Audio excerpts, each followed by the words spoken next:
Mercury is a dense, silvery white poisonous metal that resembles a mirror and has 80 protons, 80 electrons, and an average of 121 neutrons. The element is rarely abundant in nature, however, it can be found as droplets in cinnabar ores, also known as mercury sulfide. The molecular formula of mercury sulfide is shown here, which is a combination of mercury and sulfur. Mercury is obtained by heating the mineral cinnabar, also known as mercury sulfide, in a current of air and condensing the vapor. The resulting vapor is condensed to collect the liquid metal. A chemical equation to describe how the element is isolated through its naturally occurring form through the reaction of mercury sulfide and oxygen is as follows, where the solid and gas react to form a liquid and an aqueous solution. An aqueous solution is a solution in which the solvent is water.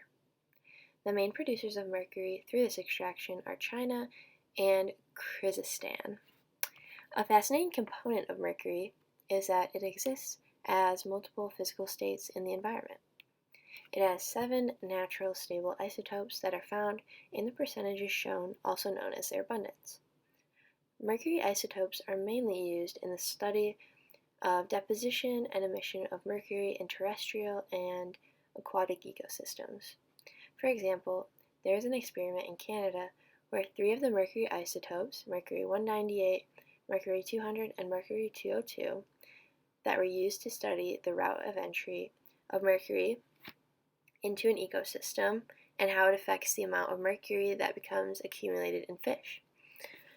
Mercury 202 is used for the production of radioactive mercury 203, which serves the purpose of gamma radiation calibration.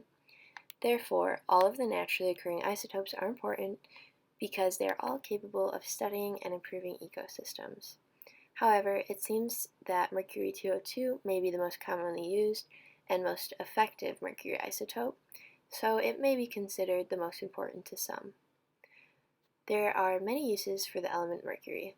The most common use is in barometers and manometers because of its high density, and these are instruments for measuring the pressure of gases and liquids.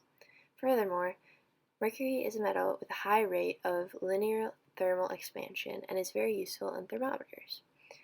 Since mercury easily amalgamates with metals, it is often used to extract gold, silver, and platinum ores.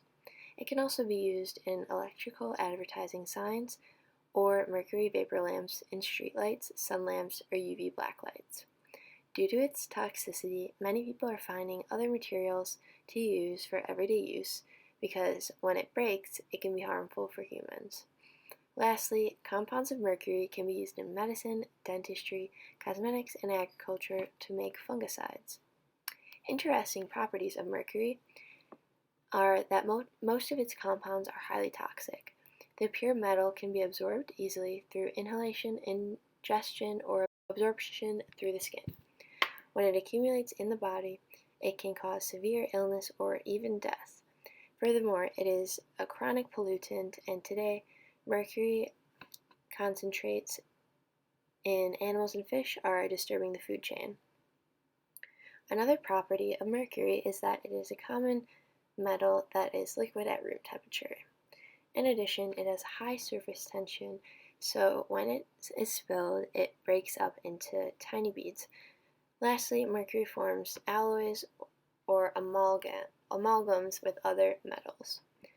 The application of mercury to my everyday life is that I have used mercury thermometers in the past, and my mom would always be super strict with me and making sure I didn't drop it. I never knew why it was dangerous, but now I know it is toxic to consume. It's always cool to see how certain concepts of everyday life can be applied to chemistry. Mercury is also relevant to my life because I am really passionate about healthy ecosystems and preserving the world that we have, and I'm glad that scientists have found a way to incorporate mercury in this process.